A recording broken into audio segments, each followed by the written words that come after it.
Welcome to A Procurement Podcast, the Reform Rundown, with your hosts Chris Robinson and Fleur Summers. Over the course of this series, Fleur and I will be discussing some of the main themes and concepts surrounding the Procurement Act 2023 and what it will mean to the public sector ahead of launch. Fleur and I have a combined 40 years public sector procurement experience and will be using some of that experience to share our knowledge and insights around the Act itself. So let's get into today's topic. Welcome everyone to episode 15 of A Procurement Podcast, the Reform Rundown. So this episode is our second of our Impressions sub-series where Chris and I will be speaking to individuals from the sector about the Procurement Act and their interpretations ahead of go live. We hope that you enjoyed the episode where we spoke to Anne-Marie and got a perspective from higher education and housing associations' viewpoint in relation to the change in procurement regulations. In today's episode, we'll be covering some similar areas, but from a completely different sector perspective. I will let Chris introduce today's guest. So today, absolutely, I'm very excited to be joined by Chris Elliott, friend and former colleague, but Chris Elliott of Blue Muffin Limited. How are you doing? I'm all right, mate. How are you? Hello, Fleur. Hi. So bad, thank you. Great to have you with us today for our latest episode, latest in our running series of Impressions episodes. So, of course, I know you well, Chris, but for everybody else listening, could you give us an introduction to yourself, how you fell into public sector procurement? Because let's be honest, that's what we all do. Yeah, absolutely. Your career to date and in terms of the Act, the Procurement Act 2023, what your take is on it so far and what, in fact, you know about it. Okay, Chris, Fleur, thanks for that introduction. My company's Blue Muffin, and I'm sort of a one-man band, but I'm also an associate at two other companies. One is Golden Marzipan and also as part of the EELGA. So I'm kind of a fractional consultant who operates in the procurement, IT, digital and transformation areas. So I spent my first 17 years of my life working for Michelin Tires, starting off in IT and then couldn't really get promoted anywhere. So I was asked to go into purchase. It was called purchasing then. And I spent about 5 years in purchasing for Michelin. Did a lot of training in France in French, which was a bit of a challenge, really. That was interesting to do. I had a great time at Michelin, great employer, but after 17 years, I blagged my way into local government to become a head of IT somewhere. And I don't know how I did that, because I still had some technical. And I think falling into procurement in local government, I was still passionate about it. And I spent 2 years trying to convince my boss of the benefits of it. And eventually he got fed up of me knocking on his door and said, okay, go and do something with this procurement. And 2 years later, we won a beacon in procurement, the only district council to win a beacon, which I was very, very proud of. We did some really good work, had a great team. And so I was about 14 years in local government and other forms of government. And then the last 10 has been in housing, in IT, transformation and procurement. And I kind of work all of those in my work. I might concentrate on one for a few months and then I concentrate on another, but there's a lot of overlap and I'm pretty passionate about, transformation programs, making sure procurement's a part of that. And I'm a grumpy old man. Well, that makes two of us then on today's episode for a change. So, I would say, you are. You're in good company then in that case. Chris, now, of course, you've just mentioned there your initial foray into procurement, or as was purchasing at the time, and of course, the transformation of purchasing and into procurement. Just in general, in your career today, what have you seen in terms of course, the emphasis of public sector procurement and how that has grown and changed and more from what was traditional purchasing arrangements through to what is procurement today? I think in the mid-2000s, there was a lot of activity, I think, around procurement and the value of procurement, and that was helped a little bit by the beacons. I worked with the regional improvement and efficiency partnerships at the time. A lot of promotion around that, but it sort of lost a bit of steam, I think. And in a lot of organisations, procurement never got the profile that it really needed. And I still think that's a massive opportunity, really, in terms of some organisations could get a lot more from procurement, rather than having one or two people in a small procurement department that are helping make sure people are compliant. Seeing it as part of a bigger transformational program where each procurement could be a step change in terms of what you could achieve from it, rather than it also almost being, in some organisations, a bit like the plumbing. Something you've got to do. You've got to follow the procedure. You've got to be compliant. Well, yeah, you do, but that's 20% of your job. 80% of your job is you work, particularly I work in the public sector. That's getting best value for money for the customer through, reducing cost, being more efficient, improving quality, added value. A lot of things around social value we could do better as well. So I think the good news is there's still lots that we can do. And I'm hopeful that this Act can help us to do that. Yeah, no, certainly. And, I can, recollect when I first started my career in procurement, I'm sure Fleur was very much the same, that it was very much, the central purchasing team that predominantly focused on transactional, low value, order clerk activity, for want of a better term, really, I would suggest. And then probably rather like what you've just said there, Chris, in the early 2000s, this realisation within the sector that, in fact, we have this function and department. Okay, perhaps maybe they might be as popular as internal audit. However, actually, if we consider what they do and what value they can bring, and looking at, building supplier relationships, developing tender documentation, managing contracts post-award, and looking at much more than obviously the commercial elements, and then, of course, factoring the importance around quality and the qualitative advantages of what effective procurement can be. I think, at that point, the early 2000s, at least for me anyway, there was this realisation within the sector that this purchasing function that has always been around can actually do much more and achieve much more for the wider business and ultimately the taxpayer than what they are doing right now. And that's when I think I first started to see, heads of procurement be at top table conversations within public sector organisations and in that arena itself. So that has almost kind of been the upward trajectory of procurement as a profession. Certainly, from in my career today, and I'd say the same for you too, as well. Chris, you talked about earlier, one of your great passions is transformational procurement. What do you know of the Act, or what have you seen in terms of the narrative of the Act ahead of us going live that perhaps maybe indicates some positive steps around transformational procurement? For me, I'm going to ask you a question. Really, I'll come back to you. Basically, oh no, I know Fleur, I did warn Fleur about this. Really, I don't think the Act is transformational enough. Okay. I think it makes the procurement processes easier and more transparent. There's lots of positives around what that could bring for organisations, because people today get so worried about the old OG rules and lots of people used to think OG was a pain. I didn't find it a pain at all, really, as long as you planned it out. But from a transformational point of view, is the Act going to actually help, particularly local government and some of its challenges that it's got? So we can do some of the things today that the Act still allows us to do. We can still approach the marketplace. We can still stimulate the marketplace. We can talk to suppliers. But for me, local government it's got two big opportunities with the challenges that it's got financially. One is they can work together more. So every local government organisation, absolutely more collaboration. It doesn't work in some areas as well because politics can get involved. But if you collaborate, you'll spend less time doing it, and you'll have more economies of scale. But it does mean that you've got to work together on that kind of common spec.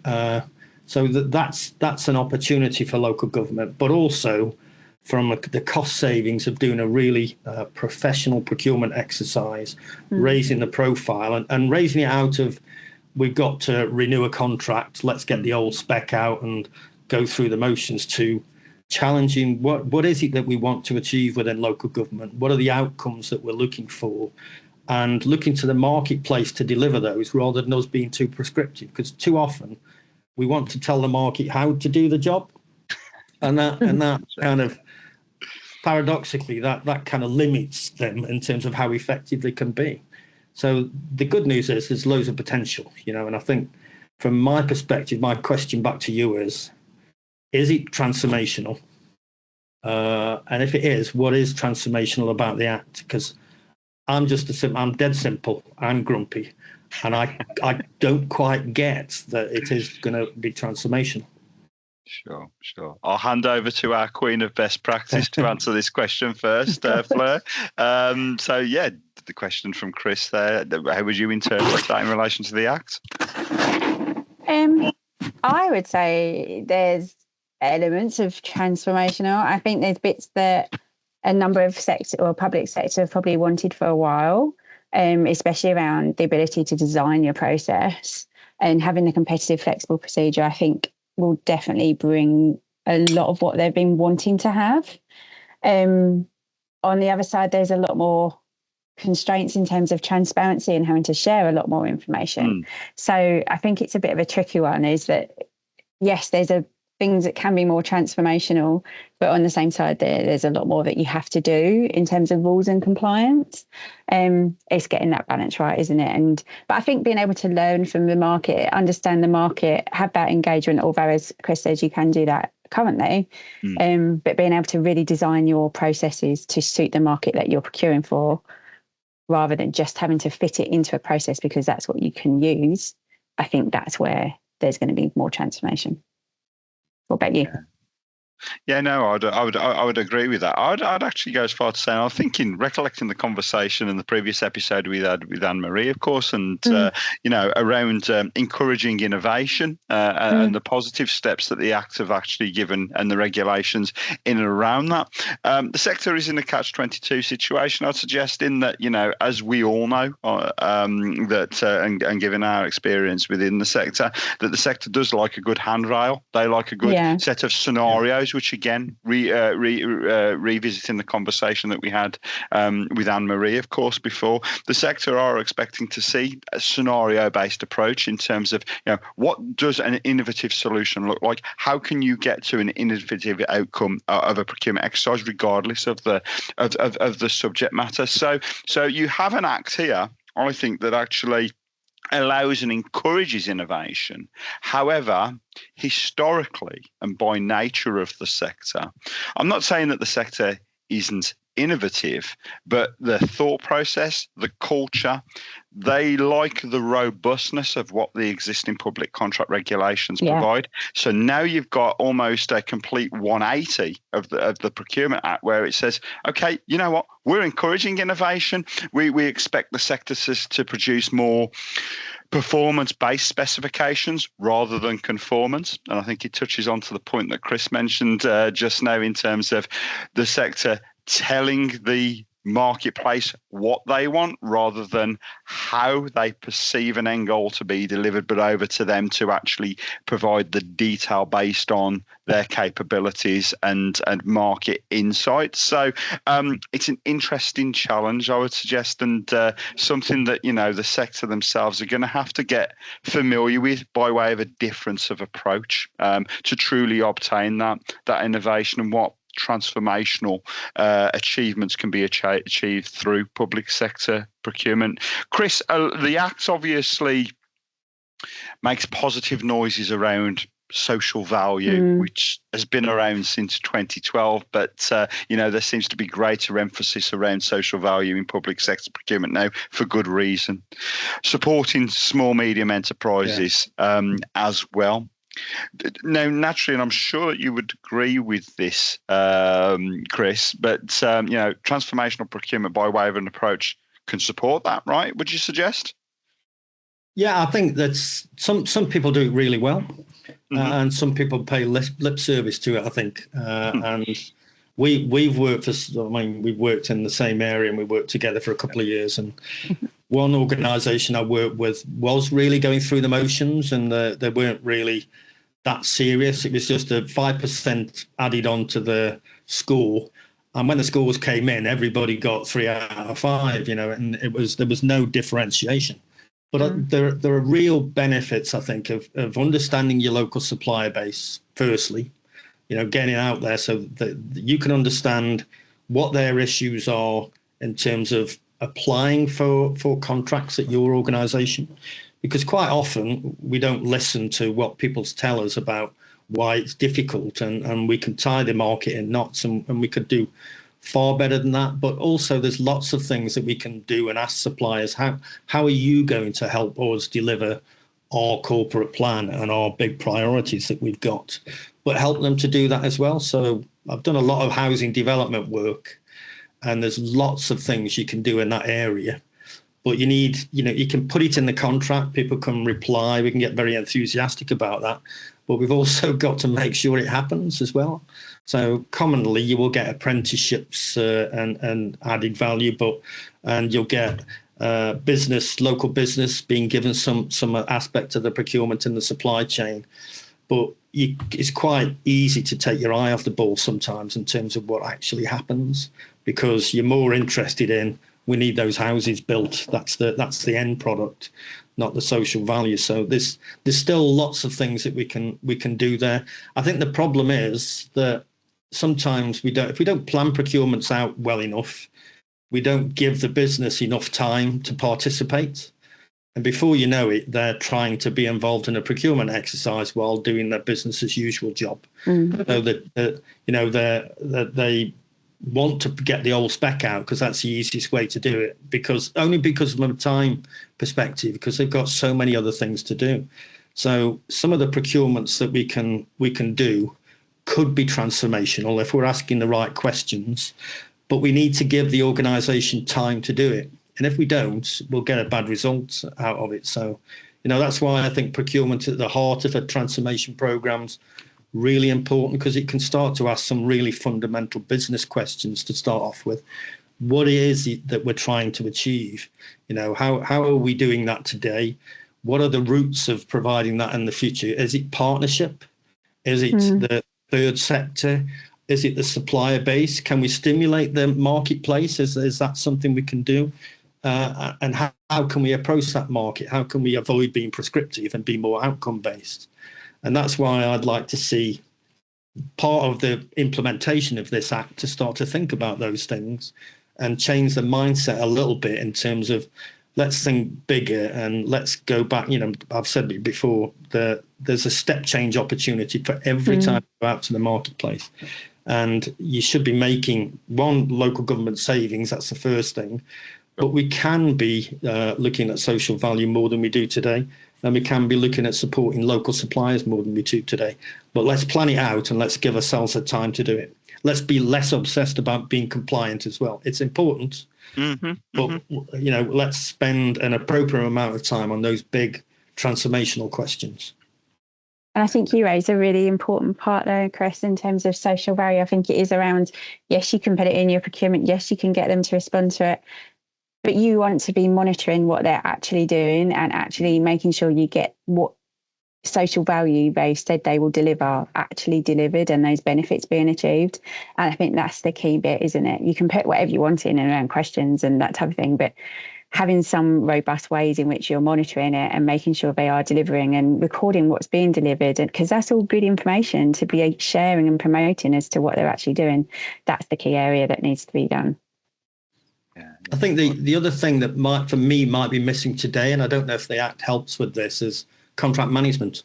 Because when you finish the procurement exercise, that's not the end, is it? No, not at all. And we tend in local government a lot, and particularly housing a lot, we don't train contract managers. No. And sometimes we do, and we even involve the person who's going to manage the contract in the procurement exercise. It's something that's kind of tapped on at the end of their job. And one organisation I worked for, I took a long time to try and convince them to actually get it in not just train them, get it in the job description, because that's part of what your job is there to do, to make sure you're still getting the value out of your supply chain that you hope that you'd get by the time you finish the procurement exercise. So I don't know if does the Act help in that, or is that just something that organisations have to get wise to? I mean, the Act has a lot of focus on contract management. It doesn't quite go into that point in terms of like contract management should be part of the procurement, but that makes sense. It makes sense that if you're a person who's going to be contract managing it once it goes live, should be part of the procurement, because they'll be learning how is it meant to be working and all that type of thing, so that when it does like hand over, they can just take it on and they've got that understanding. There is definitely a lot more focus in contract management than there has been before. So they're going to have to show how the contract is performing. And they've not had to do that. So there is going to be definitely a need for contract management of contracts. Yeah, no, definitely. It's interesting, isn't it, Fleur? Because of course, we talked about it earlier, but the sector would, and it's an unenviable task, but the sector would like to know what a good contract management process or model actually looks like by way of a scenario, and they won't get it. That's the reality. They won't get it, and it's obvious what I'm about to say here. But contract management approach will vary dependent upon the subject matter that's being procured, and how important it is to the procuring organisation itself. Just thinking back to what Chris mentioned there, there's so much to unpack, in terms of social value, and I did have a private chuckle to myself when Chris used the term lip service to social value, because I know, Fleur, you and I have had many a conversation around the application of social value, and Chris, you'll enjoy this, but because given the fact that previously Fleur had such positive experiences around the application of social value and should we say more sensible, practical approaches to social value by way of weightings and how those outcomes have been measured post-contract award, rather than just plain lip service, whether that be, how many apprentices are you going to provide in relation to the local community of where the contract's being delivered, or in other instances, as you and I both have seen, Chris, in the past, what amount of money are you going to throw by way of a charitable donation to an organisation within the region? It's been much more than that in Fleur's experience. She's had so much more positive experience, but revisiting previous conversations that we've had in other episodes, I think organisations like the Social Value Portal and their TOMs that are available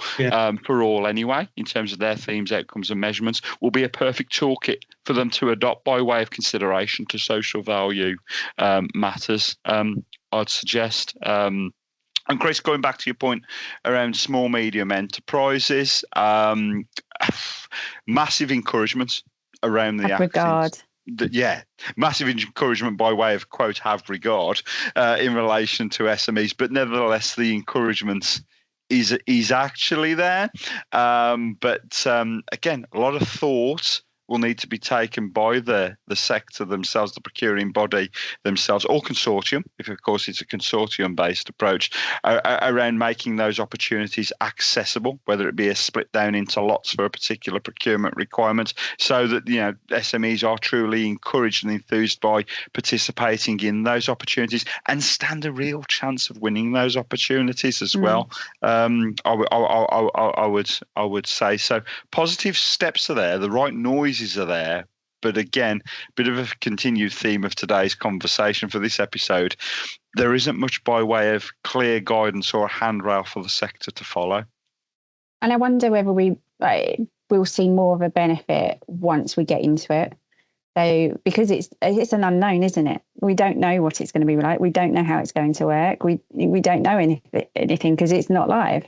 But I'm wondering whether once people start using it, start exploring how it can work, what benefits it could bring, we might, coming back to your question before, how transformational is it? It might turn out to be more transformational than we think once we actually start getting into it and going, well, actually, we can do this, or like that, or this. But it needs that time and practice to be able to get to that point to realise it. Whereas at the moment, it just feels like, well, this is a lot of change. I love the point that Chris mentioned just now in terms of, perhaps maybe not being so,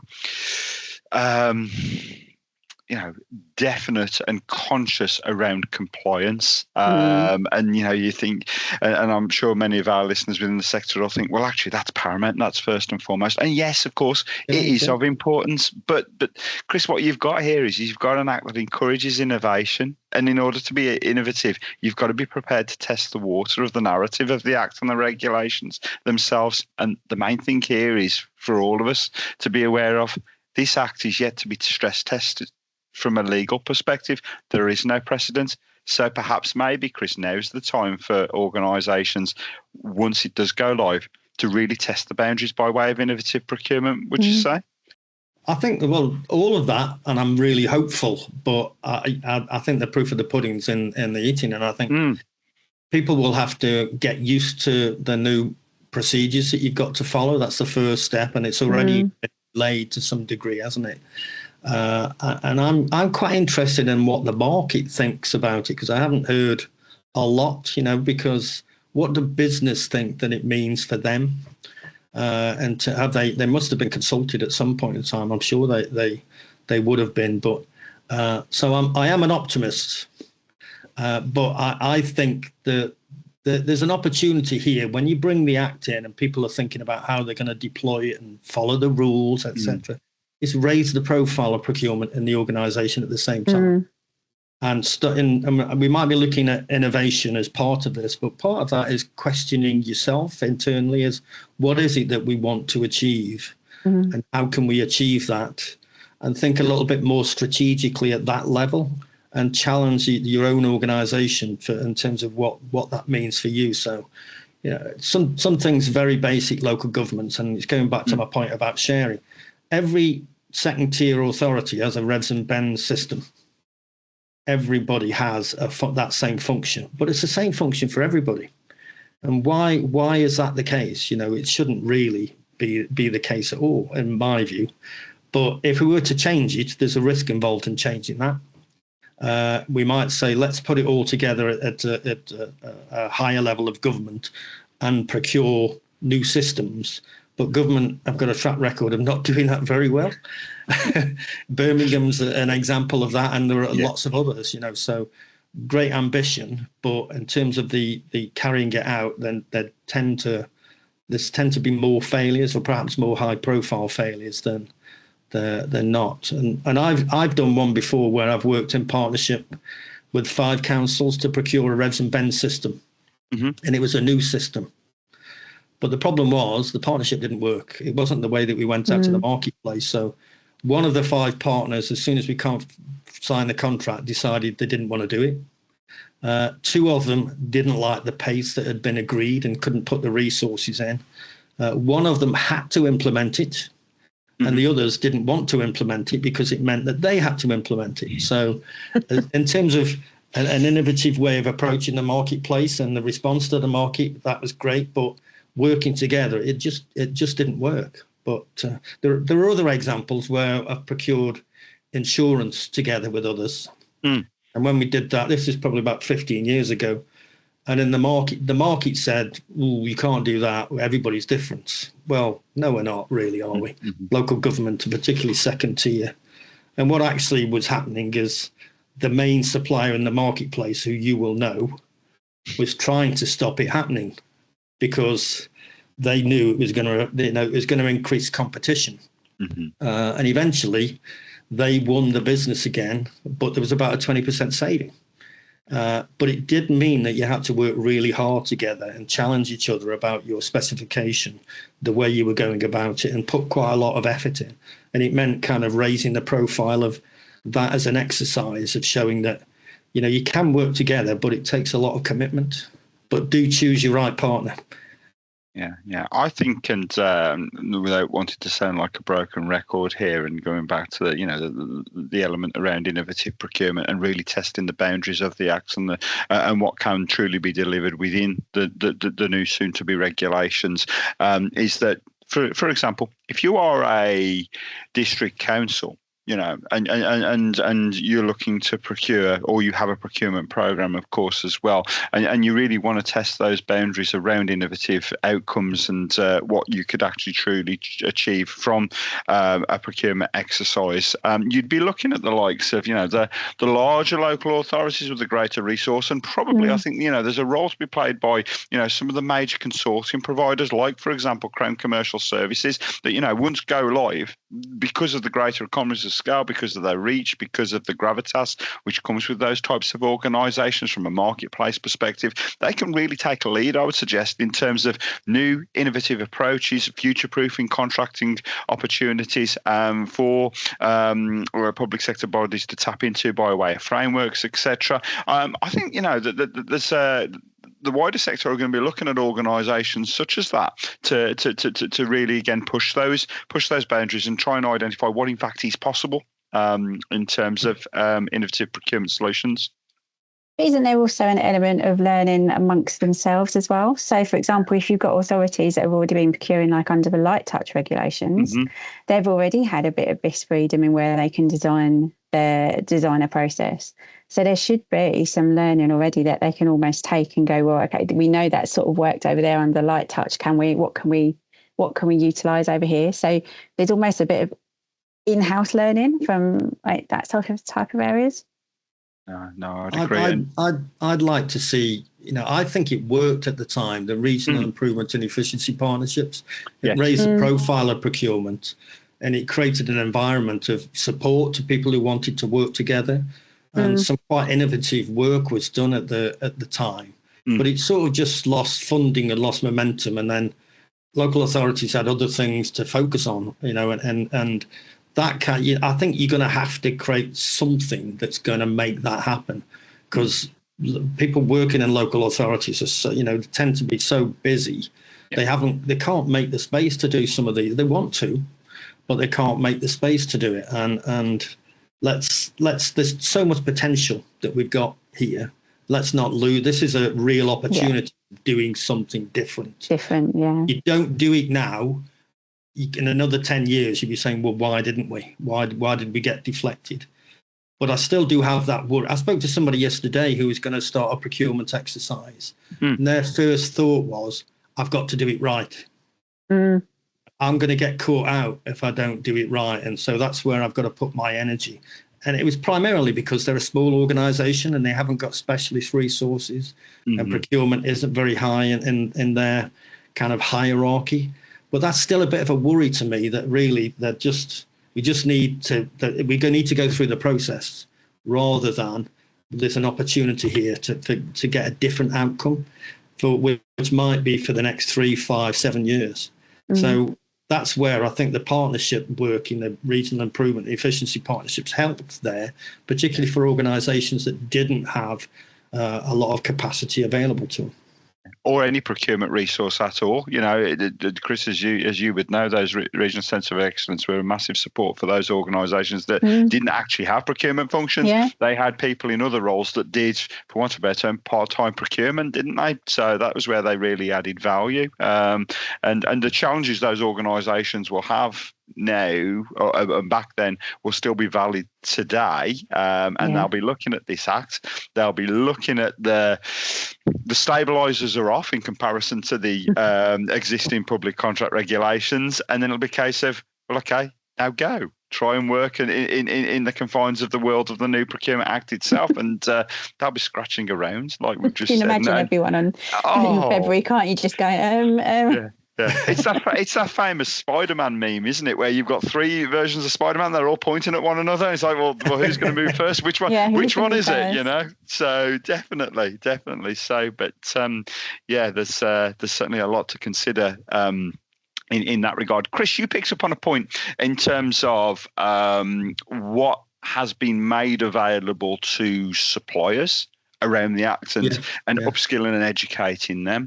Fleur will keep me honest on this, and if not, I'm sure our listeners will do. But as far as I'm aware, the only piece of literature that's been issued exclusively for suppliers from the Cabinet Office right now is a 4-page document. I forget the title of the document now, but I think it was you're talking about. I think it was, wasn't it? It was literally 4 pages, wasn't it? I think in terms of detail, but it was of course very high level. But again, for the purpose of our podcast series, of course, and our audience, we only ever look at it in terms of, well, what does it mean to the sector? But we also need to kind of stop, pause and think about, well, actually, it's not just the sector that's working in the confines of this Act once it goes live. It's going to be the suppliers competing for these opportunities too. And they need to be as aware and have clarity on the narrative of the Act and the regulations as the sector themselves, because again, they're going to want to be best educated so they themselves, remain compliant and put themselves in good positive light in terms of bidding for these public sector opportunities. So I think, I don't know whether you guys would agree, I think perhaps maybe the Cabinet Office and the sector at large are missing a trick in terms of they're going to have to work with these suppliers, and the best way to work with them and get those more tangible, beneficial outcomes is to by ensuring that they are fully aware of the Act, its implications, and again, and how to work within those. And that's a really good point, Chris. I think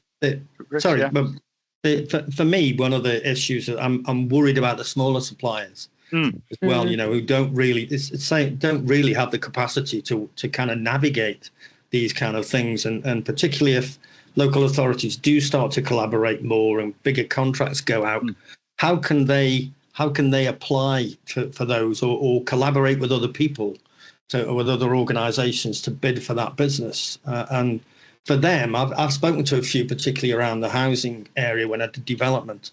It was they just didn't understand what the process was, and they were making real errors around pass and fail.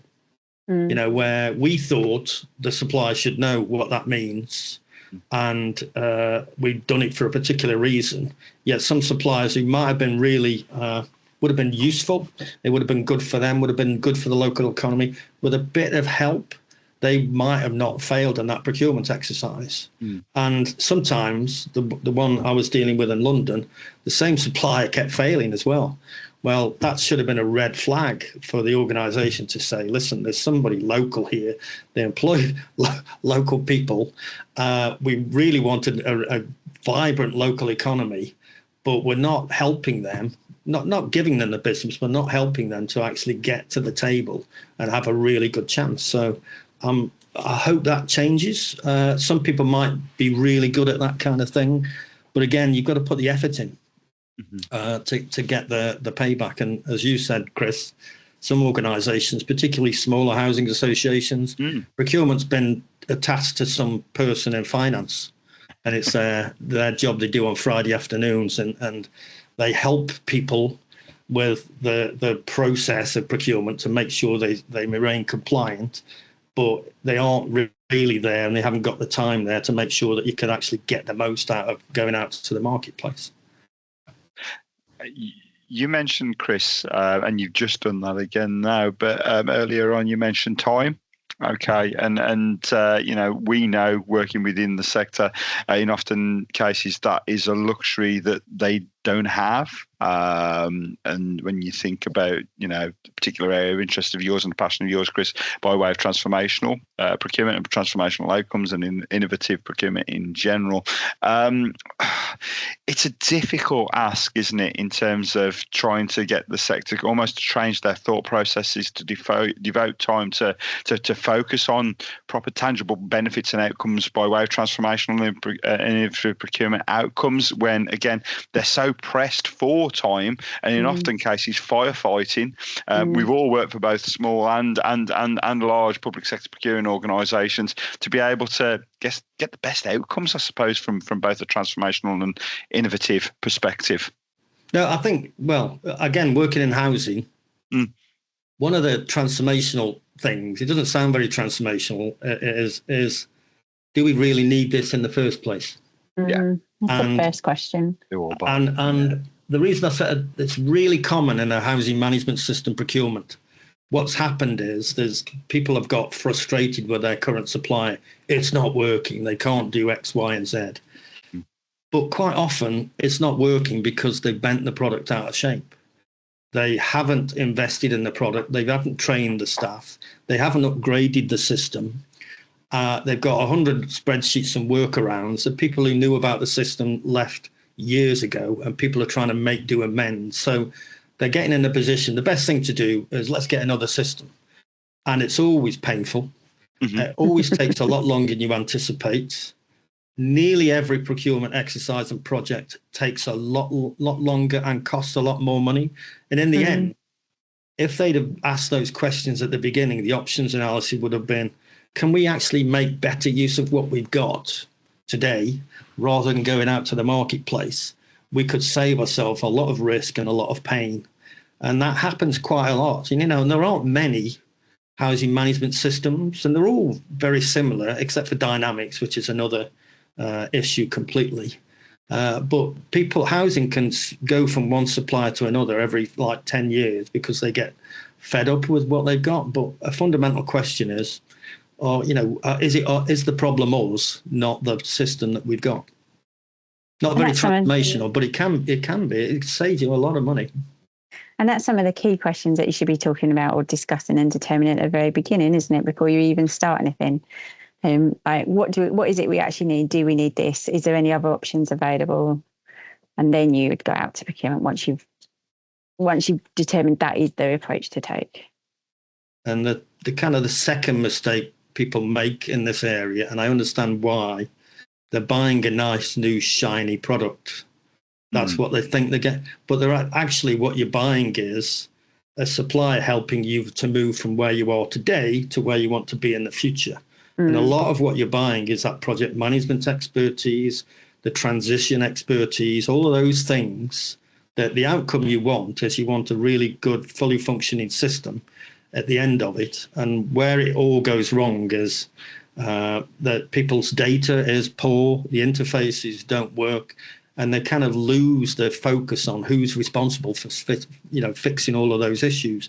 Is it the supplier? Is it the supplier that has the interface to our system? Is it us to do that? So I always kind of speak to my clients and say, let's scenario test what can possibly go wrong with this procurement. Let's just brainstorm all the things that could go wrong. And let's think about in the contract, how do we want to manage that? And that isn't always about trying to put all the risk onto the supplier. It's about coming up with a fair kind of RACI in terms of what that means, because things definitely will go wrong. And very often with these kind of procurement activities, as soon as something goes wrong, everybody gets locked into kind of blaming somebody else. And what inevitably happens is you have to pay the supplier more, primarily because responsibilities weren't clear in the contract in terms of who should be doing what. So that's an easy thing people could be doing today. And I think sometimes organisations miss that. Sure, no, definitely. We had obviously recently the news announced around the extension or elongated period around go live from 28th of October to the 24th of February next year, of course.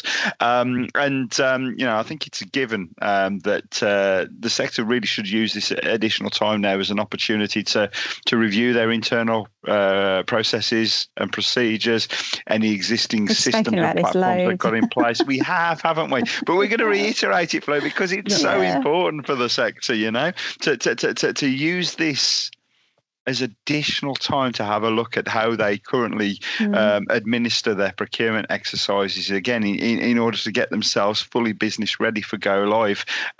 Dare I say, whether that be the 24th of February or in fact beyond that. But let's work to the 24th of February, but which is, of course, is what we're doing at this moment in time. But looking at their existing procedures, looking at their internal governance, having a look at their standing orders.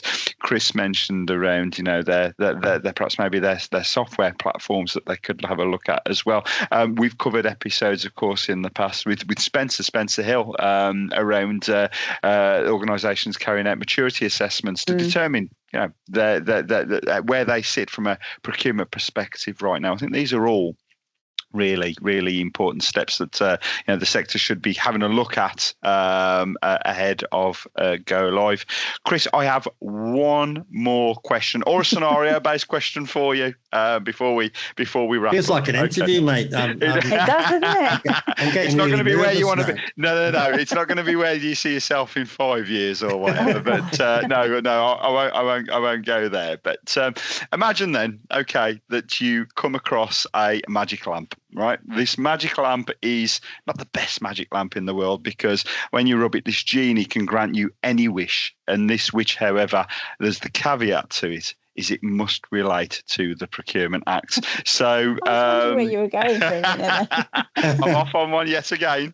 Okay, so the wish around the Act from this not fantastic genie is around one improvement that you would like the Act to bring for public sector procurement.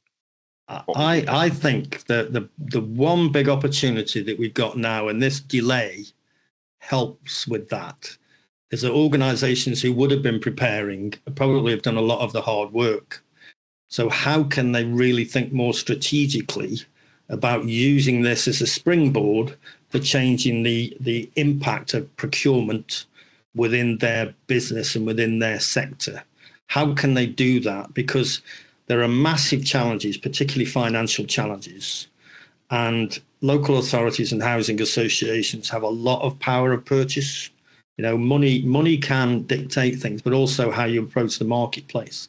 So my wish is that people use that time to kind of raise the profile of what this could do for their business. So going back to my first job at Michelin years ago, my old boss worked with all the heads of purchasing in all the European countries, and they were all sitting there complaining about, they're not at the top table. How can they kind of generate some excitement within the business that procurement could really have an impact?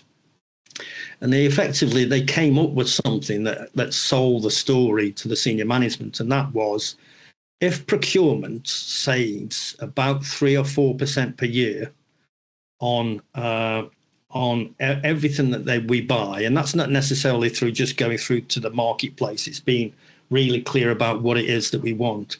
If procurement do that, that's the equivalent of building a new factory in every country and selling every product and getting they only got about 4% net profit.